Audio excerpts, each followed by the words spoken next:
महाराष्ट्रामध्ये मी वारंवार सांगतोय, आज आम्ही अग्रलेखात सुद्धा सांगितलेलं आहे, सामनाच्या महाराष्ट्रामध्ये गेल्या 3 वर्षापासून लॉ अँड ऑर्डर ज्याला आपण म्हणतो, कायदा आणि सुव्यवस्था ही वाऱ्यावर आहे. सरकार निवडणुका, सभा संमेलन, उत्सव,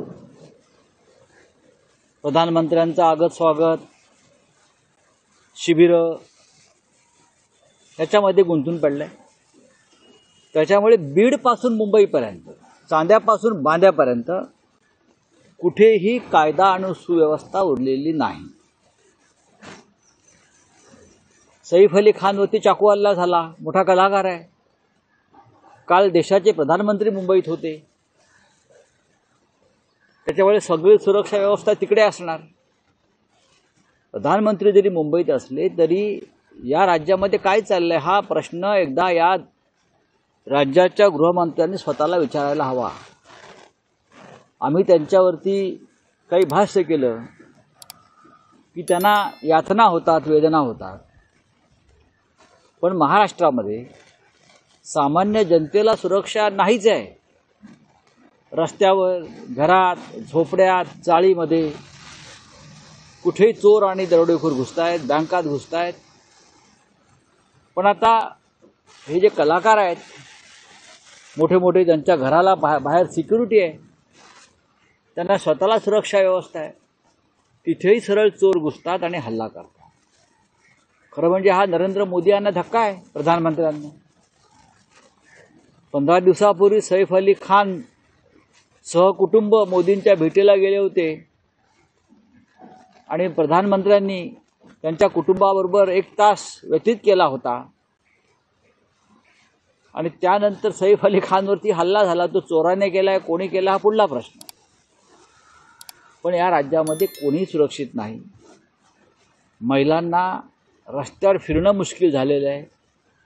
हे राज्याच्या गृहमंत्र्यांनी समजून घेतलं पाहिजे. या राज्याची 90% सुरक्षा पोलीस हे महायुती म्हणून जो काय प्रकार आहे, त्यांचे आमदार, जे फुटलेले लोक आहेत, त्यांच्या सुरक्षेसाठी आहे. कोणी साधा आमचा उपशाखा प्रमुख जरी फोडला तरी त्याला 2 गनर दिले जातात. उपतालुका प्रमुख फुटला तरी त्याला 1 गनर दिला जातो, असं ते त्यांचं कोष्टक आहे. जिल्हा प्रमुख फोडला तर 5 गनर दिले जातात. पण सामान्य माणसाला कोणती सुरक्षा नाही. गद्दार आणि बेईमान, भ्रष्टाचारी, बिल्डर्स यांना सुरक्षा आहे, पूर्ण सुरक्षा आहे. सैफ अली खानला सुरक्षा असणार 100%. सैफ अली खान तर त्यांना या सरकारनं पद्मश्री दिलाय, भारत सरकारनं कधी काळी. तर पद्मश्री किताब असलेल्या व्यक्तीला सुद्धा मुंबईमध्ये सुरक्षित राहता येत नाही, हे आज पुन्हा एकदा दिसलं. आता ह्याच्यावरती कोण काय भाष्य करणार? पोलीस तपास करतील, चोराला पकडतील. पण तुम्ही अशा किती चोरांना पकडणार आहात? मुळात कायद्याचं उल्लंघन करणं, अशा प्रकारचा हल्ला करणं, ही भीती जी आहे कायद्याच्या संदर्भातली, ही भीती आज कोणाच्याही मनात राहिली नाही. दुर्दैवानं सैफ अली खानसारखा एक कलाकार आहे, त्याच्यावरती हल्ला झाला, गंभीर स्वरूपाचा हल्ला आहे. त्याच्यामुळे आज पुन्हा एकदा सरकार उघडं पडलेलं आहे. का कसं काय बघणार? देवेंद्र फडणवीस यांनी बघायला पाहिजे. यात आम्ही काय बघणार? मगाशीच बोललोय ना, अशा प्रकारच्या घटना, अशा प्रकारचे गुन्हे वाढत चाललेले आहेत. आता नागपूर हे मुख्यमंत्र्यांचंच गाव आहे आणि 100 महिलांवरती अत्याचार होईपर्यंत पोलीस काय करत होते? हे काय एका दिवसात झालेलं नाहीत.